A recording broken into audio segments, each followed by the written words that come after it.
So again, welcome to this Presidential Search Finalist Candidate Open Forum, and thanks to all of you for attending. Dr. Paskewicz's presentation is scheduled to last approximately 20 minutes, to be followed by 20 minutes of question and answers from the audience. Staff members will be on hand with index cards, allowing the audience members to submit their questions for Dr. Paskewicz at the end of the presentation. The index cards will then be collected, and I will facilitate the question and answer portion of this forum. Now that we have the logistics out of the way, I am very pleased to introduce to you Dr. Michael Paskewicz, the superintendent of Adams 12 five-star schools in Colorado, in Thornton, Colorado. Dr. Michael Paskewicz, or Mike as he is called to his many friends here in Grand Rapids and around the country, has been an educator for over 30 years. 21 years of service with Grand Rapids Public Schools. During that time, he taught 5th grade, middle school mathematics, wrote and taught outdoor education curriculum, served as a K-12 science coordinator, was the Fountain Elementary School principal, and the executive assistant to the superintendent. During his time in Michigan, he also taught as an adjunct professor at Aquinas College and at Grand Valley State University. Dr. Paskewicz holds a doctorate from Western Michigan University and his graduate and undergraduate degrees from Grand Valley State University. Without further ado, please help me in welcoming Dr. Michael Paskewicz.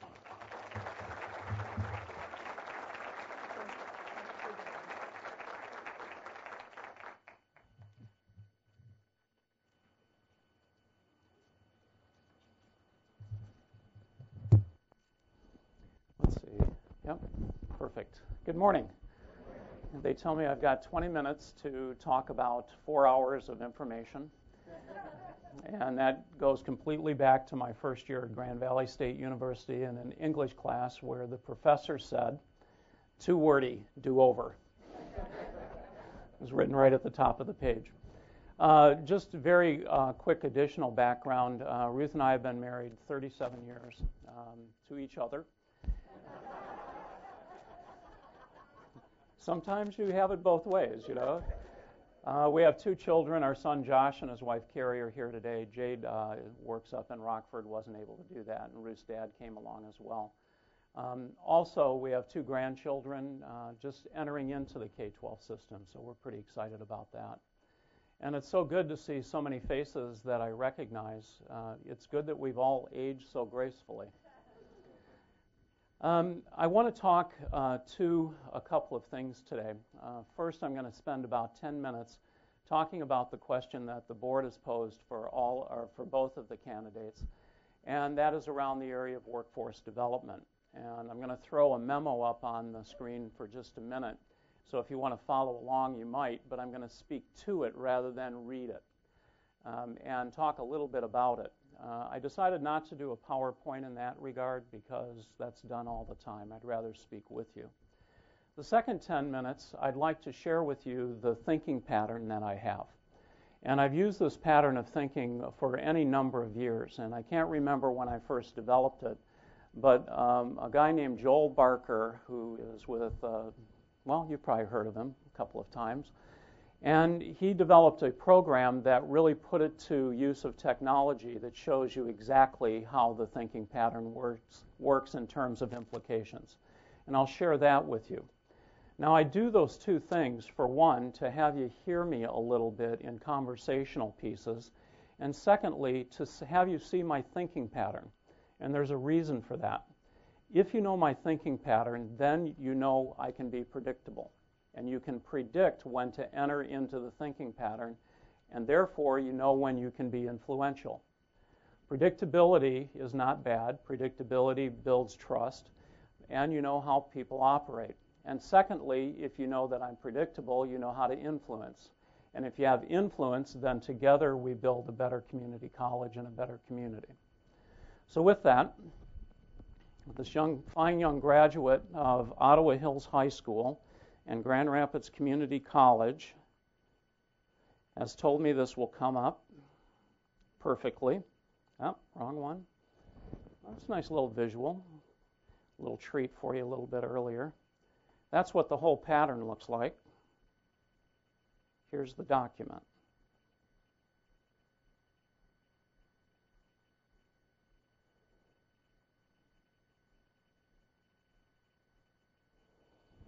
See that okay?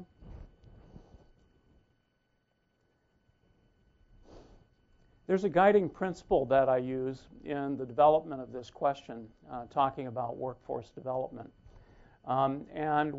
It's really around the area of policy governance, and that's what the Board of Trustees uses. And the principle behind this is appropriate results for appropriate people at an appropriate cost while avoiding unwanted situations and issues. So that is, accomplish these ends without violating these rules. You can do it however you want as long as you don't violate these rules. And the second part of that guiding principle is to rigorously monitor. That means that you monitor the performance of the system. If the college is doing well, the president's doing well. It's not the other way around. They're intertwined, they're the same thing. So if the college is not doing well in workforce development, then the president is not doing well. If the School of Arts and Sciences is not doing well, then the president is not doing well. They're interconnected. As you look down the list, there are some examples here that I've used in the past. New board member training. We also use Miriam Carver. She's the one who's come into our district and has worked in the development. We send board members out anytime a new board member comes on so that they understand the governance process. Because if the governance process is strong, then the folks within the community college can do what they do best, what they were hired to do, the experts, if you will. If the board is very, very clear on what they want to accomplish, then it's easy to put together the programs and practices to accomplish ends. And if the board is very clear on what we must not violate, then we don't get outside the system and get into trouble, therefore diverting resources to unnecessary actions and activities, unwanted, if you will. There's a simple elegance with this as well. If the president interprets the board's policies clearly, and it's not a dissertation, it's clear and concise, then the organization and the community knows what the community college does. And therefore, the explanation of your mission is much easier. There are some examples with this. Going on and a little bit further down, the conditions that we use. And then I have a little bit more with the leadership style that I've shared with the board. That's a founding principle. Now let's drop that down for a minute.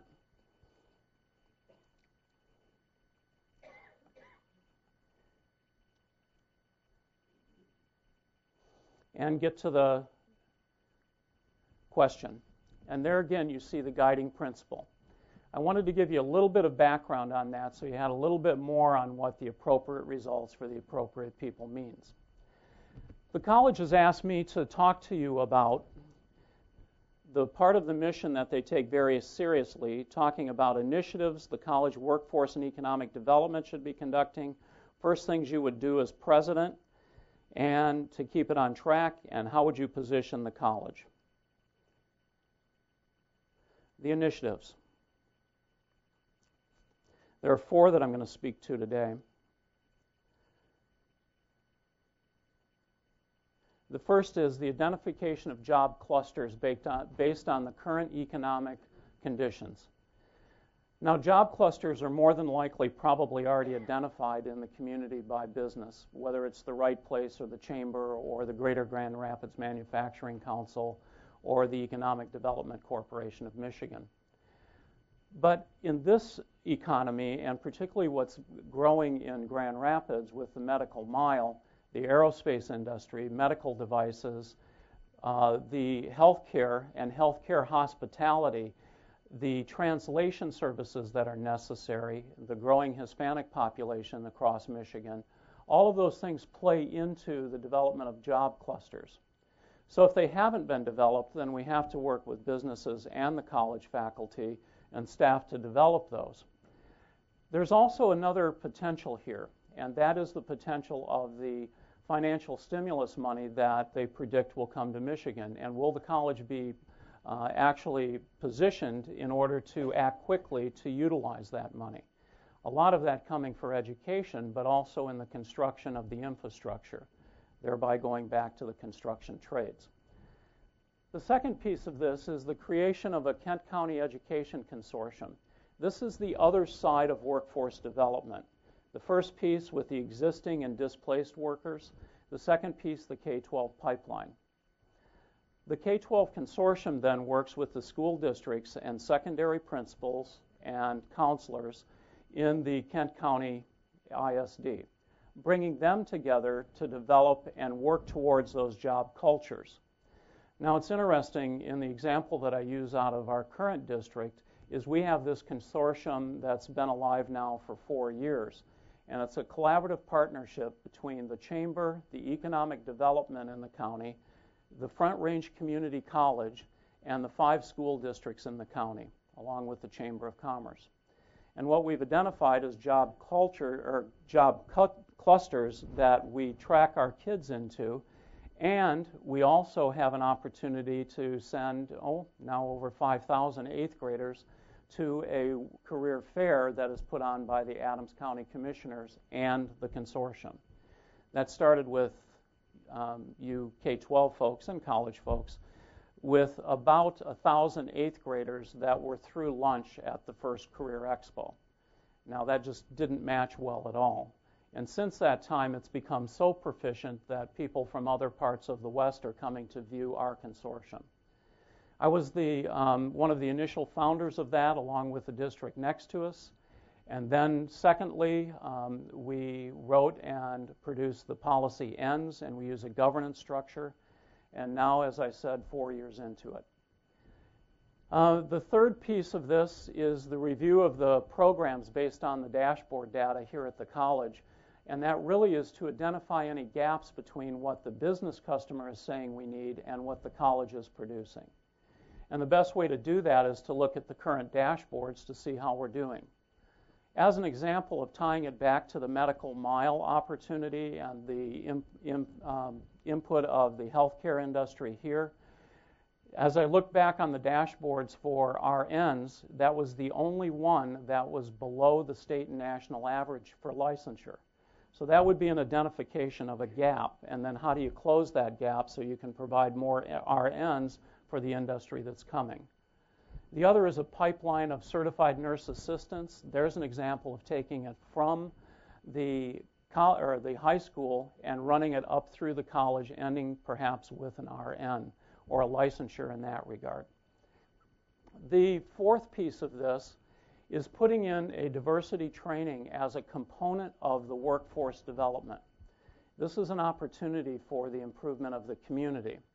And one is a big part of the mission of the college is that we have to have a way that we have an appreciation and respect for all the folks that are in our community. And if the diversity training that is already present in the Woodrick Center is now a component of either retraining or training folks that have been displaced from jobs or a piece of the K-12 pipeline, now you've added another piece that's very important to the college. Let's run it down just a little bit.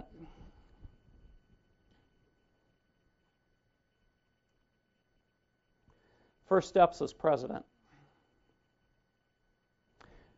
It begins with the board of trustees because they are the large policy-making, decision-making unit. And we are driven in the college by their ends. And if those are stated clearly and they're related to workforce development or to the School of Arts and Sciences, then we're very clear about that. So the first thing is have the board take a review of that and see if their ends match really what they're saying they want done in the community. And that's a regular process that they do use. Beginning in July, it's a strategic planning process that they've been using. But if it stops there, it's no good. If it doesn't cascade down through the college and then out into the community, it really doesn't have any meaning other than ends on paper. But that's the first step. They asked this earlier today, so when you see this meet weekly, meet monthly, meet daily, it doesn't mean with every faculty member, every staff member, every student, every day. That's not possible. Even if you want to, it's not possible. But in order to learn the organization and first steps as a president coming into the college, there have to be daily meetings with faculty, staff, students. And then that's transferred out into the community, and you use weekly meetings with mayors, city councils, city managers, who is my counterpart in the city, and then with superintendents, K-12 administrators, but specifically focusing on those secondary folks and counselors. And I'm beginning that meeting within Kent County, even though I know we have a branch out in Holland, in Ottawa County. Initially, it has to be here where the largest population is served, and then branching out. And then branching to the businesses. There are some formal business groups with the Chamber, the Right Place, the Greater Grand Rapids Manufacturing Council, all of those pieces on a weekly basis.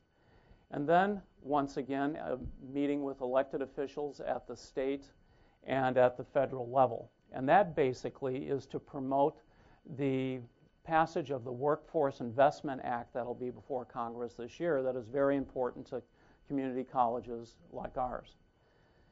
And I'm not being presumptuous by saying ours. I haven't been selected as a president, but it's just kind of the format that you get into when you start talking with the group, I guess. And then on a more monthly, or on the monthly basis, then the placement of community college leaders, and leadership occurs at all levels of the organization on strategic boards. And you're doing some of that already. The last piece is important. I'm going to pull that up to the top for a minute. The last bullet. Ensure a balance of resource allocation between the School of Arts and Sciences and the School of Workforce Development. If there's not a balance, we're not meeting the mission of the college. And sometimes you'll get a push that it should be all workforce development, and sometimes you get a push that it should be all School of Arts and Sciences. It can't be one or the other. It has to be both. An example I used earlier, if you have somebody that's training for technology to be attached to theater management, if you have no theater supported by business in the community, you have no place for the person to work anyway. So it's interrelated in that regard. And even if I were to go back and give an example of Harvard University, the president there was run out because they failed to recognize that very balance. The president of Harvard began to put more towards the sciences and technology and forgot about other pieces of the college of which it was based upon, and the president was run out of an institution like Harvard. This positioning of the college for regional and state needs, this is all around relationship building, and that's the foundation for everything that we do in a relationship manner. So you can see up here the identification of state and job clusters and the active partnership with the Michigan Economic Development Corporation. And there's a piece that I think is a transferable skill from where I am now to here, and that is called Michigan Career Ready. We're calling it Colorado Career Ready, which is really a job seeker skill identification piece based on work keys developed by ACT. And that's been very successful for us, not only in the existing workforce, to certify that if they come out of our programs, they actually can do the job, but also kids that are coming out of our high schools that are ACT ready if they decide to go to the workforce or if they decide to go to higher ed. And it's been very successful with us, and we're just in the early stages of that. The piece on relying on faculty, staff, students, and key business groups, anytime you come into a community, you need to do that. Ruth and I have been gone now for about 13 years from the Grand Rapids community. And we bring back a set of skills that are new and that are enhanced from when we left, but we bring back the same value set. Now, for the last 5 minutes, I want to show you this so that you can see that I'm predictable. And when Kathy tells me I have no more time, then I'm not going to listen to her. Although I saw her move 7 Board of Trustees rather quickly out of that room that we were in for breakfast. You can freshen up, but you only have 3 minutes. All right, this is an implications wheel developed by Joel Barker. And we've been using this in our community for a number of years now. to do things all the way from budget reductions to important decisions within the district. Here's the center. This is the question that was posed to us. Plays an increasingly important role in developing the Michigan economy and preparing the state's workforce. Now, what you have after this center are 5 first-level implications. This is down and dirty now. The blue means favorable, the red's unfavorable. The white means neither nor. If it has a circle around it, it's likely to happen. You want to make the things that are blue happen, and if they have a circle, you want them to go even quicker. If they're red in a circle, you have to build barriers. That's strategic planning in 15 seconds. That's exactly what it is. So 5 first-level implications. We had workforce development clusters are identified, job clusters within the business community, and we have board reviews, ends, and operating limitations. Workforce pipeline is strengthened, K-12. Existing workforce training is enhanced. And candidate attendees at community interview, oh no, that's the title. GRCC position to respond. So let's take a look at this very quickly. Now each one of these expands and there's a second level implication. And there are 5 of those. And each one of those has 5 and it expands. So on this very one question with just 5 first level implications, there are 155 possibilities of what could happen. Some of them aren't good. Some of them are exceptionally good. And what you want to do is build the pathways. That's what a president does. He aligns resources and removes barriers and then relies on experts in order to get the job done. All the time being that cheerleader. Look at this one right here. 5 workforce development job clusters, or 5 major workforce development job clusters are identified by the business community. A negative is faculty and staff do not believe that their input is valued. And the third level, there are some good things that could happen there, but there are some bad things if faculty and staff do not give their discretionary energy to the identification process. So if you don't balance things, you alienate part of the college, and therefore you don't get their discretionary energy. And if you don't get their discretionary energy, there's no way that will accelerate the mission or the accomplishment of the mission of the college. I want to pull one other one up here. Let's do dashboard data collected, used to identify. Business involves faculty and staff from the School of Arts and Sciences from the beginning of the process. All right, let's go to another cluster here. K-12 pipeline. Looks pretty positive there. GRCC graduation rate. These are possibilities, and this is from the view of the candidate, me. Now, if we were going to do this and talk about this being a process that the board really wants to accelerate, well, then their ends have to be very clear because that's our direction. And then you take the implications wheel and you begin to have the conversation with other stakeholder groups, faculty, staff, students, community members, business, those folks that will be impacted by a decision like this. The opportunity here is great. On the cusp of coming back in West Michigan. And what an exciting time to be here. And that's kind of a half-full glass look. And I've always been that way. That's just a core value. But that's one of the attractions of wanting to come back and serve the community in this role. There I'm going to stop. I'll leave this around for you. Kathy, if you wouldn't mind helping me with this. No, it's not an autographed picture of all my friends from high school. That would be a much smaller piece of paper. All right, that's what it looks like when it's blown out.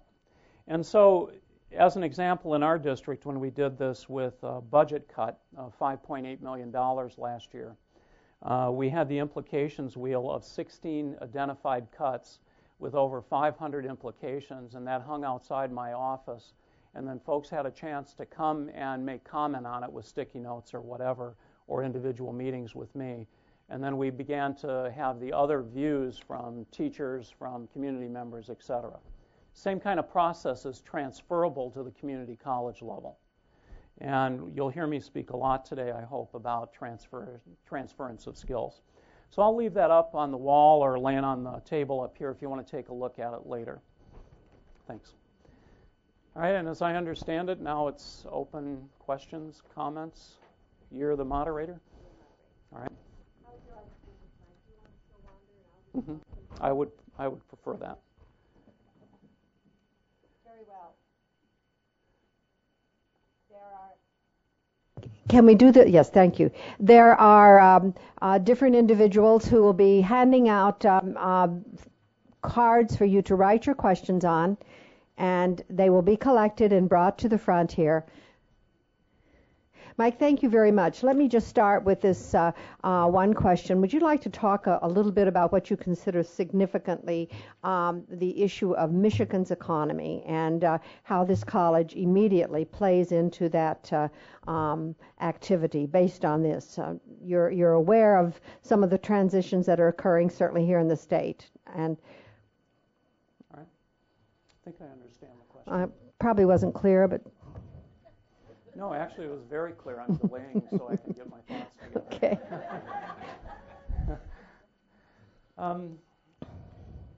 The college will play an important role, as it has always. My first memory of the community college goes back to 8 years old. We lived up on Clancy Avenue, and my parents would allow me on different days in the late summer when they wanted me to get away to go down to the library, and I always had a chance to go past the football field and see them practicing and then go past the buildings and on to the library. Well, I spent most of my time hanging out around the college instead of going to the library, and I'd always grab the biggest book I could carry and bring it back so they'd think I was there for a long period of time. But even then, the college was a pathway for students around Kent County, not just in Grand Rapids, but many of the people that I graduated with from Comstock Park High School did take the route of going to the community college rather than the fledgling four-year colleges that were around. And then they either went into the workforce or they continued to go on to four-year colleges. With the Michigan economy right now, it is poised, as is most of the nation, to make a comeback. And retooling out of the auto industry is a huge undertaking, and you just don't flip a switch and have that happen. As I read in the paper the other day that the Michigan Economic Development Corporation was trying to recruit our president from the right place to come and run that. And Birgit said that she was trying to get her suppliers to get into the idea of medical devices and aerospace and that kind of work and try to build them into that kind of economy because she sees it coming with the medical mile and then the alternative energy that's being talked about all over the nation. This morning, when I was waiting outside the restaurant for the board, I ran into a guy named Dan from Training Solutions. He actually came over and said, do you need help? Because I must have looked lost. I mean, the building's kind of daunting. But he began to talk about the need for immediacy and individualization of training and how there's a conflict between the college and sometimes workforce development on how to best go about that, whether it's a semester course and where's the book to do this training based on, no, I want these segments of the training and we'll help you build that, and is there a way to break it into a credit of some sort. But we talked for 10 minutes or so, but he said something really profound that I think applies to the college, is that we may train folks in aerospace or we may train folks in alternative wind energy, but maybe for the next 5 years, those jobs aren't going to be present in West Michigan. They're going to be present in Oregon or Montana or Wyoming. But eventually they will come here, and like me, if the training was done here and you were raised here, you have a connection back to the community. So now you move away for a little while, get some more on-the-job training, and come back in 5, and now you begin to accelerate what's going on in the community because now you've had work experience. The other thing that I see that college might be able to play on the education side of things is that there's a growing need for second language certification. And there's an opportunity to take paraprofessionals that are current in our K-12 systems in the county, get them engaged in the pathway to teaching through the community college with the idea of having a second an ESL endorsement when they come out, which almost guarantees employment in almost any K-12 district in this region. So there's a real opportunity there. The third opportunity I see the college playing is playing an instrumental role in that career ready, the identification of the job seeker skill set. And if you can either be done to or due to, I guess is a bad way to say it, so English profs, I'm sorry. You can be on the front end of the development of that and guide it, or you can have it imposed on you at another time. And I would see our college playing a very instrumental role on a statewide level in the identification of those job seeker skill sets. Thank you. I would like for you to talk about your philosophy of customer service, especially here at the community college. Customer service. Well, I'll give you a real life example, and then I'll relate it back to the college. There was a cold snap, and as you know, and there were some pipes that had been frozen in this particular person's house that they own. And it was because the propane company, AmeriGas out of Kent City, did not fill the propane, even though the person had an autofill going. And fortunately, one of this person's son had a chance to go out and find out that the furnace wasn't firing and discovered the propane. So I called. I might as well disclose who it is, lest you be wondering. So I called AmeriGas and said, gee, our tank wasn't filled, and now we have a problem with frozen pipes, and we think it's going to be a problem. And the woman on the other end of the phone said, you know what, you're right. We were supposed to have it, we missed.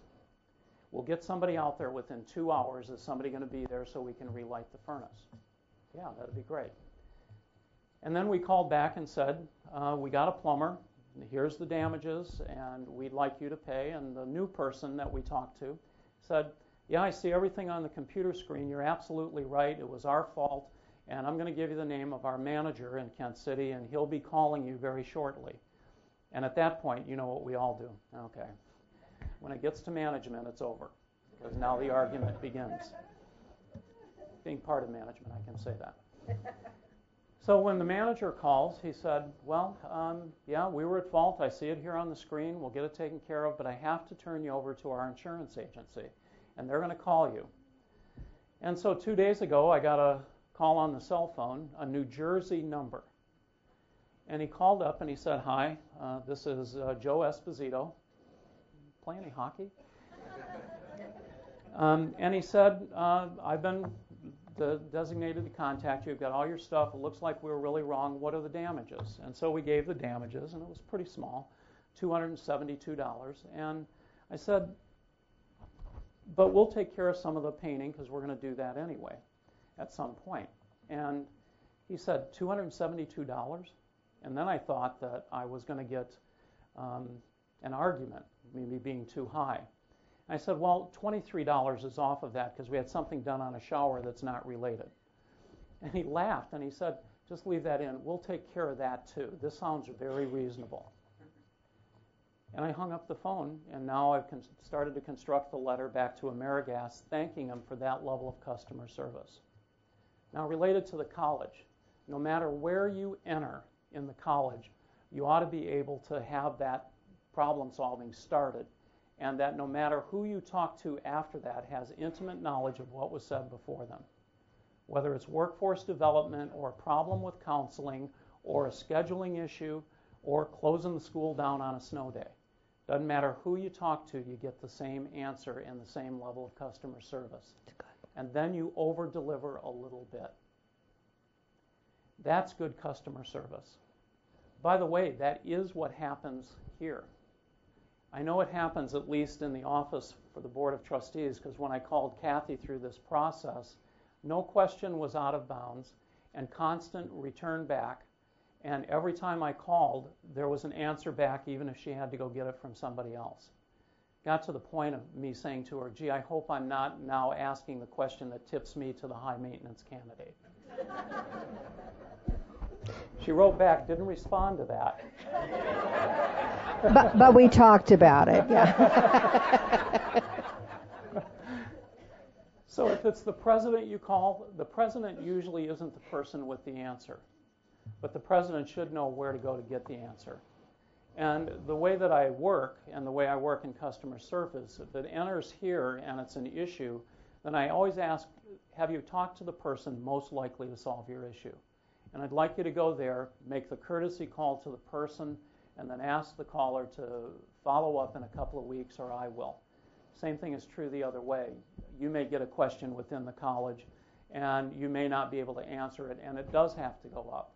But they ought to get the same level of service. Never the push off, but push to the point of being able to solve the problem. I just want to point out that there are many questions that are going to be asked, and given the constraints of time, they will not all be answered. There are some of these questions that will be addressed at the next forum, so please make sure that you try to attend that as well. Mike, your background is strong in K-12, but of course GRCC is a college. What assets or skills do you bring to this college that a person with a background in higher ed maybe doesn't? Okay, thanks for the question. If you have a question that doesn't get answered today and you want to drop me an email, the cards are up here. Please do that. What I'll do is send the question and the answer and copy Kathy so that the Board of Trustees has it as well.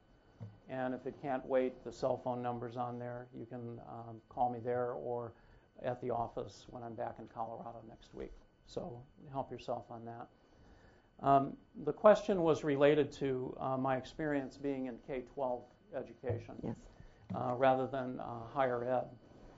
I think that's a very legitimate question, and one that the Board of Trustees ought to be asking deeply and considering deeply. I do believe that the skill set of leadership is transferable, and I mentioned this a little bit earlier to you, that we've been gone for 13 years, and my skill set in 3 superintendencies in those 13 years, in 3 very different districts, I believe has led me to the point of being able to lead the community college. The value set has not changed. That strong commitment to community, to doing what's right for all members of the community, all students of the community, that is even stronger now than it was when I left. But it's the same value set. In fact, coming back to a community that raised me, and not only personally but professionally, and be able to give back to the community as we come out of this economic development or this economic recession, is just an opportunity that doesn't come around very often.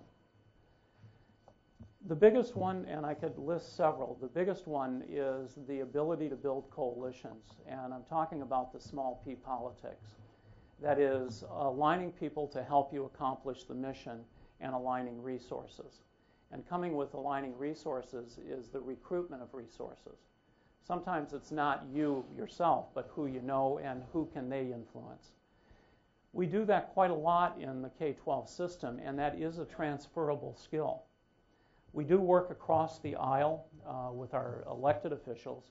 As an example, in a community college, you have to be able to interface with your local elected officials in the municipalities in Kent County, and there are a number of them. That means with the mayors and city councils. And then you have to be able to have that direct contact with your state elected officials, the representatives and senators. And then on a federal level, you have to be able to have that contact through their field representatives if you've not established the relationship with the folks at the federal level one-on-one. Here's an example of a transferable that I would bring here. Senator Ken Salazar was our senior senator before he was appointed to be Secretary of the Interior by the Obama administration just recently. Senator Salazar was introduced to me when we brought a book that was written by a group of fifth grade kids, Dreams, Listen to Our Stories. And it had a flavor of immigration on it because this was what was on kids' minds at the time. And that book kind of got a life of its own, but it was taking an opportunity to have it used in ways that maybe we didn't think about. By the time we finally got to Senator Salazar and talked about the book and about the kids, he said, I need 4 more copies, and I want you to inscribe them, and here are the senators that I want you to write to. And it was the 4 senators who had drafted the DREAMS Act that was on the Senate floor for discussion. And he said, I'll personally hand deliver these because this is an important piece of the discussion about how we can get more people into the workforce, regardless of how you feel about them being here or not being here. And so he took a book written by 5th grade kids to benefit a nation. We just thought it was a pretty good book. By the way, we took the same book and we said that group of authors, the likelihood of them going to college was not present. So we began to use that book as a scholarship development tool. And so we'd pass the book out, and we said, people would say, I'd like to buy a copy, and they said, no, but if you'll contribute to the scholarship fund, we'll give it to you. Over a 1.5-year period, $22,000 for 21 kids. And by the time they leave us, we know that we'll have enough to pay for at least 2 years of their college for a group of 21 kids. And maybe they'll be the first ones that benefit by the DREAM Act, allowing people that are not here in a documented fashion go to college in order to give back to their community at an in-state rate. So that's an example of a coalition building that we bring forward from a K-12 system. We also worked with legislators to get kindergarten mandated in the state of Colorado. It hadn't been. So now, no matter what the budget cuts are, you can't hurt 5-year-olds by cutting kindergarten. And any number of things when you build relationships with folks and elected officials, then you have an opportunity to influence policy, and policy ends up helping you or hurting you. That's a skill that has been developed in K-12 that is transferable. And then communication is another big piece of that. Being able to be comfortable in front of any group. Being comfortable enough to talk to custodians that are cleaning the building in anticipation of our arrival, or the 5 students that I talked to this morning coming in, and knowing that, well, I validated, Margot, what you guys had done about the misconnect between college counselors at the community college and secondary high school counselors, both thinking the other was taking care of the kid. And 3 of the 5 kids referenced that when I asked what could be improved. So that easiness with people is a transferable piece. And the third, I mentioned a little bit in the book, is the fundraising aspect. And how do you get people to dig into their pockets to help us move the college forward and thereby improve the quality of life? The example from the current district is we had a breakfast in the press box. This is a recruitment of board members for our foundation board. And so Ruth Marks, who had a couple of kids in our school district, is the chief operating officer for United Power. And so Ruth came in, we had an hour conversation. 2 weeks later, she was on our board of the foundation.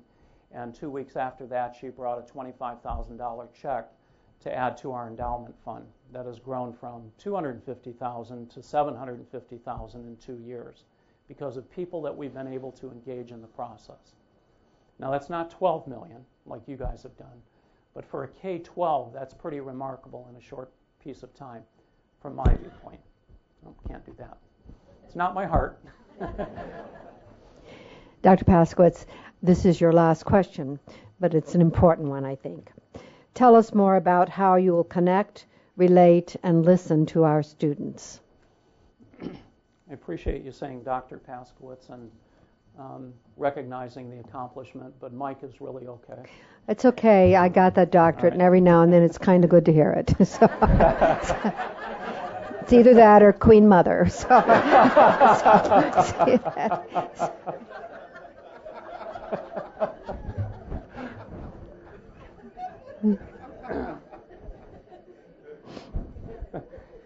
I got the doctorate, and I said to Ruth, so will you call me doctor? She said, not likely. I don't think she'd call me Mr. President either. It's I actually I'll use this to bridge into connecting with the students here. When I was going through the doctoral program, I was in conversation with a group of third graders at one of the schools and in Lake Zurich. And I said, explaining what was happening and how you do it and why you do it and everything. And I said, and I promise as soon as I finish, I'll come and tell you. And so I did. I finished the oral defense over at Western Michigan and came in and told the kids, I said, now you can call me doctor. And I finished my doctorate. And the little kid in the third row raised his hand and goes, could you come over and see my brother after school? He's got a problem with his right arm. And I said, I'm not that kind of doctor. And he said, well, what good are you? So I recognize the accomplishment, but I always know understand. It depends on who's looking at it. That connection with a group of second grade kids or a group of high school kids or a group of college students is exactly the same. It's a mutual respect, it's treating with dignity, it's treating with integrity, and it's truly listening. Because quite frankly, our students right now, whether they be older students that are coming back and retraining or fresh out of high school, they have a view of the world that may be different than mine. And when I sit with a group of students or even a group of adults from the community, I never feel that I'm smarter than anybody in the room. I might be as smart, but never smarter, because I know there's always somebody present that has an idea that I haven't thought about. That implication wheel is a good example. In the budget thing, we had students take a look at that too, and they said, well, wait a minute, if you cut this, here's the impact, and we hadn't thought about it from the point of view of a student. The same thing is true in the identification of job clusters or needs of retraining. If our business partners don't have students at the table in that conversation, then we're missing an integral link in the development of a strong job cluster. Just like today, I'm very comfortable just stopping and asking, hey, you look like a student. Well, here's how I knew. They had the iPods in. They were carrying so many gadgets that I wouldn't have recognized most of them. But you sit and ask, so tell me about the college. Tell me what's happening. And you can do it formally like the board has been doing in the listening sessions, or it can be informally by sitting in the commons or finding folks where they go. And once you're identified as the face of the college, that means your anonymity is gone. And so if you're in a grocery store or if you're at Yesterdog, it doesn't matter, that you have the conversation with people that come up to you and want to talk about the college. I don't have the stories yet to explain the college from the eye and the example of the student, but I will. When I read about Sarah Wiltenberg, who was on the search team, who couldn't come the day that I interviewed because she's here? Oh, I thought you were pointing at it. Oh. I didn't Google a picture because I don't do Facebook, but I know what Facebook is. It's that pop-up thing you read to your grandkids. When I read about you, you said one of the things that you wanted to do as student body president was to have the different groups in the college come together on a common project and maybe do something very big without eliminating the individual identity of the student groups. So I got thinking about that, and right now in Colorado, we're involved in an activity called 4 Quarters for Kids that takes $1 on a particular day from each student, and they put it toward a student in Ethiopia. And that 4 quarters gives them breakfast, lunch, school supplies, and a teacher for a day. And we actually went over the Thanksgiving break, our daughter and Ruth and I, to see that in action. So they're building a global literacy program in helping Ethiopia read. And that could be an example of what a group might be able to come together and act locally but impact internationally. And that's what I thought about. And I don't know you well enough to give the story, but I could tell the story of you wanting to bring that group together, and that's important to you in the presidency. I know Kathy's daughter, who wants to get into special education teaching and wants to come to the community college to get that foundation first before she goes on. And then I could encourage Kathy's daughter to get the ESL endorsement as well. So now if you're dual endorsed, you can go anywhere in the United States. But we're going to try to keep you here in this community because it's a great place to live. But you use the examples like that, and the only way you can get examples that are student-centered is to be with students and know them on an intimate level. And the only way you get that intimacy is by spending time. And by the way, Max Dupree talks about the relationship between competency and intimacy. Can't be competent about student needs unless you have some intimacy there. That's how I'd go about it. Thank you, Dr. Paskewicz. May I just say that from my experience of coming home again to this college, it is an extraordinary place. These are extraordinary men and women who are a part of this college community. And it would be an honor for you to be able to serve them, I am sure. We will take these questions. I will share them with the board members, and they will have the opportunity to address these questions to Dr. Paskewicz at a later point in time. I want to thank you for this. We appreciate your time and your commitment and your research, and it was quite evident. So thank you very much, sir. I would like to invite you in within the next 5 minutes to the ATC room just across the hall here. This will give you, again, 3 minutes to freshen up and be on your way. Thank you. Thanks for your time.